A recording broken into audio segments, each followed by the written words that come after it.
Hi everyone, so welcome back to my vlog. This is my life, because guess what? This is my life.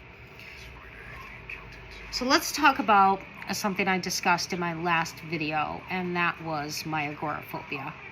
I believe I touched base on it when I first started my YouTube vlog, but I want to give like a refresher of it. Now, what is agoraphobia? Agoraphobia is when you're afraid to leave your safe zone. Or you can leave your safe zone, but there are places that you can't go into because it causes you to panic. You feel like the walls are like gonna crush you. You feel like something bad is gonna happen if you are away from your safe zone. My safe zone is always my home. Unfortunately, where I live now, I don't have much of a safe zone because I live in the city and I'm a country girl. Okay? And I live around a lot of crime and there's a lot of stuff going on in the city. But normally, agoraphobia is when you're afraid to leave your safe zone, and when you go to other places, you feel like you can't breathe. It feels like your lungs are constricted and your heart just starts racing and you just start trembling because you literally think the worst is going to happen to you. And the thing is you're not really going to get hurt. It's these fears that are built up in your brain. And the thing is our brain just works in mysterious ways. My brain works different than somebody else's brain. I have neurological problems, so my brain works really differently. And after coming off in Xanax cold turkey, which shocked my central nervous system, my brain works a lot different. And what it is those gears and everything are not working properly. And you feel like if you leave your home by yourself, that something's going to happen to you while you're out there by yourself. Nobody's going to be there to protect you. Nobody's going to be there to help you. And that's a fear that I'm trying my damnedest to figure out how to get over it. My agoraphobia started when I came off in Xanax cold turkey. Don't know where it all brewed up from, because I am the kind of person that loves to go outside. Nature child, I love being outside. I could spend all day outside. I live in the city now, so I really don't want to be outside. So if I go outside, I need somebody with me, or I need somebody to be home. Agoraphobia can be very life-draining for a person, because you seem like you're a prisoner in your safe zone. My safe zone is my home.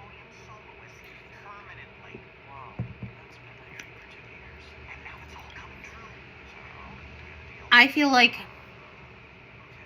I'm in a mental institution, and this is my room in the mental institution, because I'm staring at these same walls all day long, unless we're able to go somewhere. And mainly that's just shopping, go to do the laundry, and if we're lucky, go out and do some things. But it feels like I am stuck behind these walls all day because I'm afraid to go outside by myself. Now, am I pushing myself to go outside a little bit more? Yeah, I am. When summer hits, I'm going to try that a little more. But in the beginning, when I first started to experience the problems with agoraphobia, I did not want to go out that door by myself. I was afraid to, when it first started, we were living in a different apartment. I was afraid to go down and wash my laundry because I had to leave my apartment. I was afraid to go get the mail because I had to leave my apartment. I was afraid to go anywhere outside that door because I thought something bad was going to happen to me. I'm like, okay, what if I fell down a flight of stairs? Nobody's going to be there to help me. What if I have a panic attack? Nobody's going to be there to help me. It was always these what ifs. And the brain just kept putting those what ifs in there. And what it does is it feeds onto everything that is about you. And I allowed it to do that, and I'm still allowing it to do it because I have a lot of problems being able to go places without my husband being with me or having somebody with me. And it seems like a lot of my life has been taken away from me because of agoraphobia. And it's very depressing as well to have to struggle every day with a phobia like agoraphobia. I would rather have any other phobia than agoraphobia.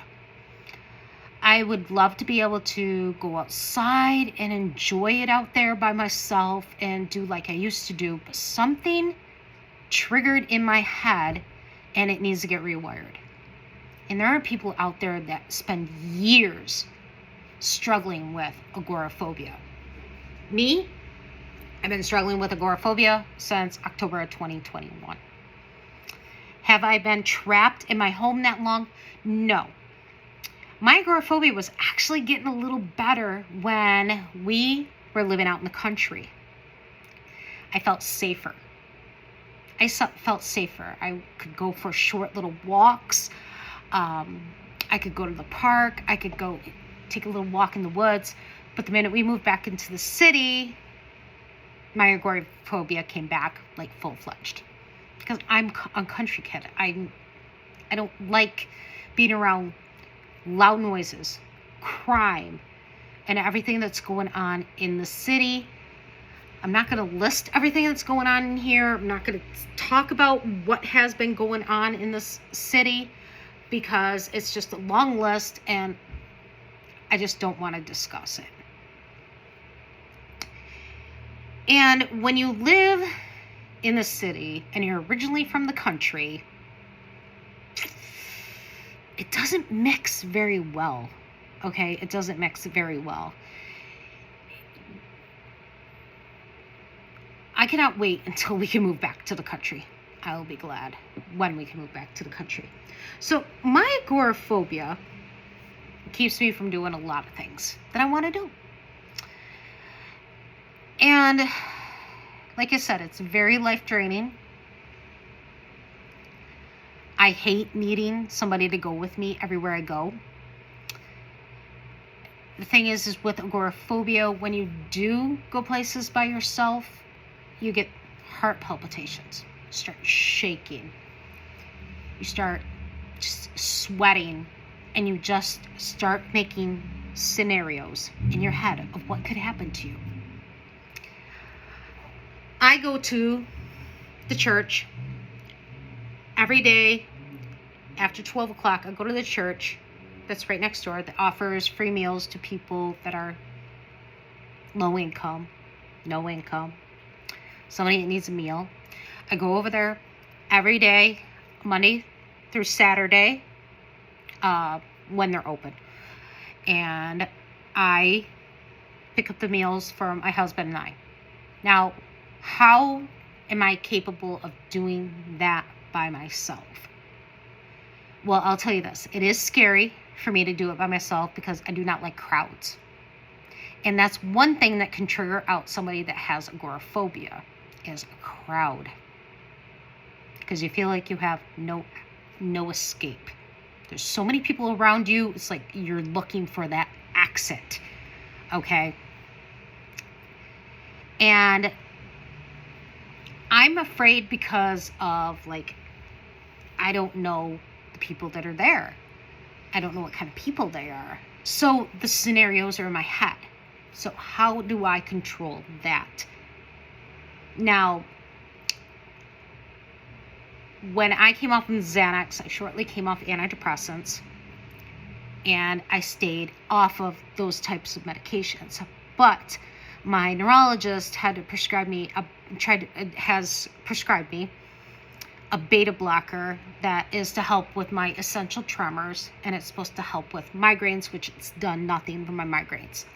But it was prescribed for my essential tremors because it does help with tremoring, shaking. So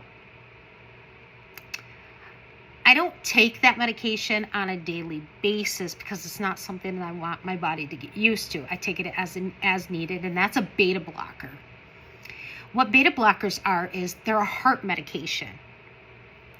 What happens when you start to panic, or you start getting those scenarios in your head? What starts to happen? Heart palpitations, shaking, the sweats. You're thinking the worst. So what do I have to do? I take a beta blocker shortly before I have to go over there, and I just pray to myself that it actually will kick in when I have to walk over there. Another thing I do, and unfortunately it's plugged in over there, I have a headset that I wear. And what I do is I play some music in it so I can't hear the city noise. I don't hear people. So I have that to distract me from what I am doing. Have I felt a panic walking over there even though I took the beta blocker? Yes. Now, there are some people out there that take beta blockers on a daily basis. I don't see that being necessary because it is a heart medication. Unless you're taking it for problems with your heart, there's no need to be taking that on a full-time basis. Taking it every single day. Originally I was prescribed it 3 times a day. I've gotten it where I've only had to take it twice in a day. Sometimes I don't even have to take it at all. But I have it prescribed to me to help me with certain things, and 2 birds, 1 stone actually helps with heart palpitations. I take that when I have to go there. If I know I gotta go somewhere by myself, I take that, and I know that right there is actually something I shouldn't be doing because I'm masking the situation. I'm masking the situation just the same as I used to do when I took antidepressants. I was actually masking the situation. I wasn't controlling the situation. I was taking medication so I don't have to even think about the situation. And that's why I'm not on antidepressants. I'm trying to learn how to cope with my anxiety, my panic, my depression, everything on my own without medication, and mainly because I'm recovering from pharmaceutical damage. So I don't want to be dependent on that beta blocker, but I do have that, and it does help that with heart palpitations. I am eventually going to try to start doing things without taking a beta blocker and see how well that works. Now, when it comes to agoraphobia, what has to be done in order for you to try to start to get over your fear? Because it's going to take time. It takes time to get over a phobia.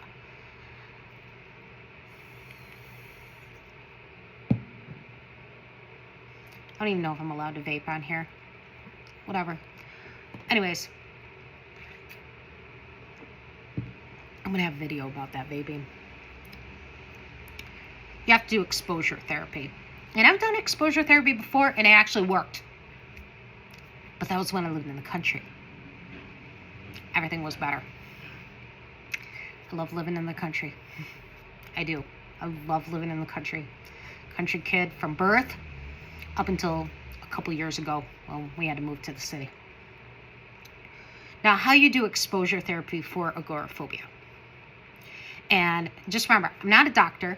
I'm not a nurse. I'm not a psychiatrist. I'm not a therapist. Some people say I should be a mentor or I should counsel people because I know a lot about mental health, and I know a lot about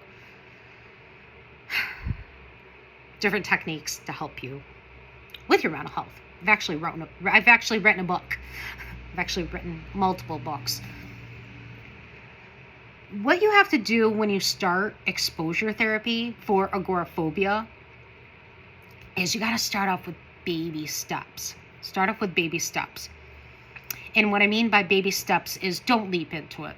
Don't leap into it thinking, all right, I'm just going to get dressed. I'm going to grab my keys and I'm just going to go out the door and I'm going to go to the store. That's all the way down the road by myself. Okay. Because by the time you get a good distance away from your safe zone, those scenarios are going to start in your head. And guess what? You're going to panic. You're going to panic. What's going to happen? Nobody around you, and you're going to panic. What are you going to do? Grab your cell phone, frantically trying to call somebody to come get you. Because you're going to be frozen where you're at. And how I know that's going to happen is because, dumbass me, I tried it. I tried it.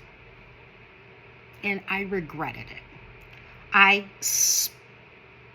spazzed out and I was just frozen and I cried. I literally sat down and cried. People just walked by me, ignoring me. I'm sitting there crying my eyes out because I was so afraid and I didn't even know what the hell was going on. I totally forgot where I was. I didn't even know where I was. And I was just down the road. Not that far from my home. I was spazzing out. I couldn't even see my house. So, baby steps. Okay? Baby steps. Okay? What you do is you do this when somebody's home. Somebody is around you. Somebody you trust. Can't be just some random person. Can't be like a neighbor. Hey, I'm going to do some exposure therapy. You know, can I have you help me out here? First thing you do is you leave your home, go for a walk, and you bring a support person with you. And that's that person you trust. And you walk with that support person. And you walk a little distance. Each day you walk a little further, and you get further each day, just a little bit further. And you do that for like 2 weeks. After you've done that, you move on to having that person stay outside while you walk by yourself. And what you do is you make sure you have everything with you. Make sure your cell phone's charged. Make sure you have any medications for panic, like beta blockers. Have something to drink with you. If it's summertime, like a little mist sprayer, just in case you start panicking. Water does help with that. And what you do is you do the same thing. You walk a little distance each day. And why you have the person outside is because you're not going to get too far. They would hear you scream if you started panicking out. Because you're not going to go clear downtown by yourself. You're just going to go a good distance. Just down the road. Just down the road, just a little. Okay? After you've done that for like 2 weeks. And you can do it even longer. It doesn't have to be 2 weeks. Just don't make it less than 2 weeks. Next, have that person stay inside. Have that person stay inside while you're doing that. But make sure that they're on call, that if something was to happen and you have to call them, they are available to come and get you. And what you would do is you would take small steps. Just go a little distance each day, little distance each day. And it's going to be scary. When you're doing all this by yourself, it's going to be scary. You're going to have times where you're going to flip out. You're going to have times where you don't get too far and you just like, okay, I got to go back home. I got to go back home. And don't put yourself down for having to do that, because I struggled to do this. And I eventually got to the point that I was able to walk from our house all the way down to the movie theater. Another one, I was able to walk from our house all the way down to a church that was like a good distance. And in the country, everything's more expanded out. Do not put yourself down. if you cannot make it that far from your home. But just keep pushing yourself. Just push yourself, but don't push yourself to the point that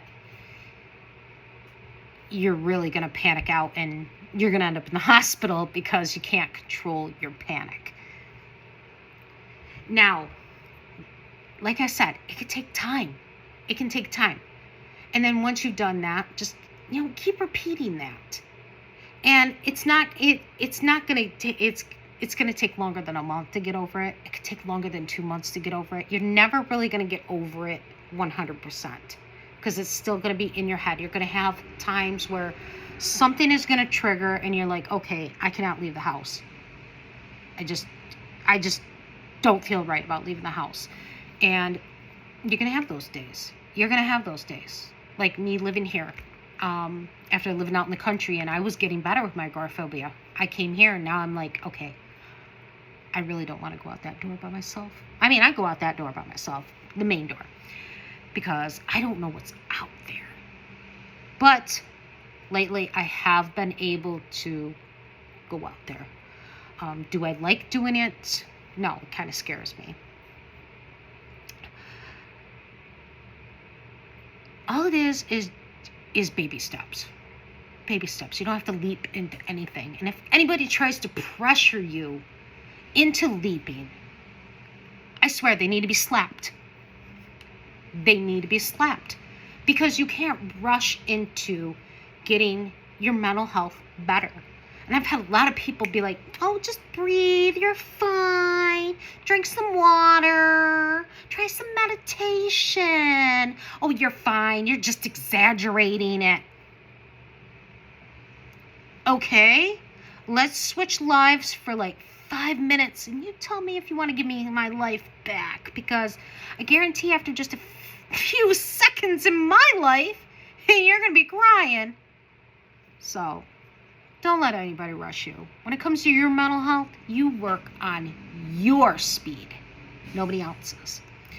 So when I say 2 weeks for each little thing, it doesn't mean it has to be 2 weeks. It could be 3 weeks. It could be a month trying to do it that way. You do it how you feel, but please do not try to do less than 2 weeks. Now, if you have extreme, really bad agoraphobia where you can't even walk out the door without panicking, then that's when we're going to put in the play of you're going to do your exposure therapy a lot slower. You're going to do it a lot slower. And when I say a lot slower, I mean you're going to take a more time on each little step that you're going to take. Those baby steps are going to be smaller. Okay? But like I said, do not leap. And for people that have the extreme agoraphobia, like I had about 4 years ago, it is scary to live with that type of agoraphobia. And it is very life-draining because you feel like you're a prisoner in your home. And you just don't want to be that prisoner in your home anymore. And me, I cried. I begged that I would get better. And I've had so many people put me down for it. And I haven't been able to work because of it. And I'm working on that. And hopefully soon I will be back to being able to work. But when you have the extreme agoraphobia, that takes a lot more effort. And that's when you need to make sure that you have somebody that you really, really trust with your life, because it can't just be anybody. You want it to be somebody where you pick up that phone, they're going to answer that phone. If you text them, they're going to answer that text. My husband is my go-to. And with him working the overnight shift, it's a little harder for me because I have, the way my agoraphobia works is I don't like being left in here by myself. And him working overnights, my agoraphobia is really bad because there's things that I don't want to do by going past that door. Okay? I am afraid to go and take a shower by myself. I'm afraid to go out that door by myself. Have I been able to do it? Yes.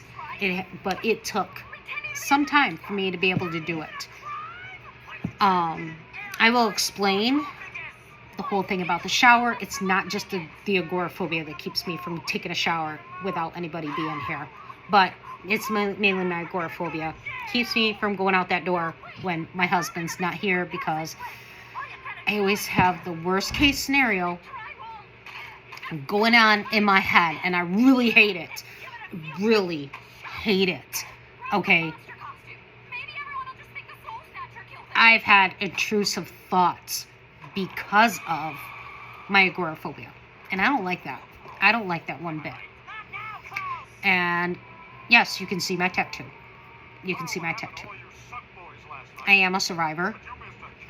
It's something I might talk about later. I think I have talked about it before on in a vlog. I'm not 100% sure because I started this, I started this a while ago.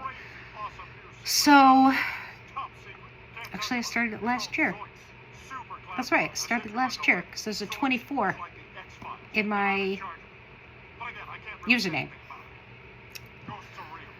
So it's been a while since I talked about anything about my mental health, and I figured that I should, talk more about it, because mental health is something that needs to be talked about. And I've had a lot of people tell me that I should start going to like rehab centers, psychiatric centers, go to places and start talking to people about mental health, because I am so knowledgeable about mental health. And like I said, I've written a book. I have written a book. Multiple books on everything I've gone through. So, baby steps. Don't push yourself. If you can't do it the first time, second time you're trying to do that exposure therapy, do not put yourself down. Do not put yourself down. There is no point of you putting yourself down, because if you put yourself down, you're going to say, well, you know what? I can't do this. I don't want to do it. I don't want to do it again. I'm not even going to try. You know what that is? That's that conscience in your head telling you you can't when you can. When you can. And me, summer gets here, I know I can. I know I can. The other day, my daughter and I walked to the Susan B. Anthony house, because she didn't even know I lived like a hop, skip, and a jump from the Susan B. Anthony house and museum. So we walked down there, and that's a couple roads down, and we walked down the road together, and we saw the Susan B. Anthony house. I have the video right here on my vlog, and I walked all the way back, and I survived. I don't even know if I took a beta blocker. I'm not 100% sure. So, you can do it. If you struggle with agoraphobia and you want to try exposure therapy, set your mind to it, and you can do it. Another thing is if you have any questions, you can email me. You can email me. Okay, like I said, I'm checking my email multiple times during the day. I have like 5 different I have 5 email addresses.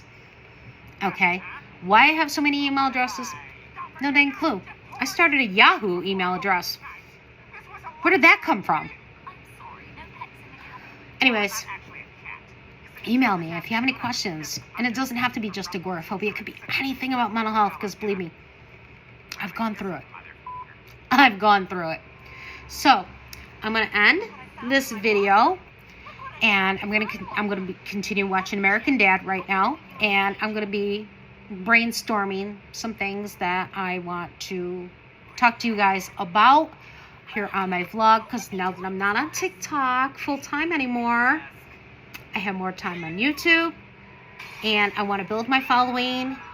Getting the views I want, I just need to build that following. So if you're following me, spread the word to your friends, your family, people you know, and get them over to my YouTube channel to come follow me.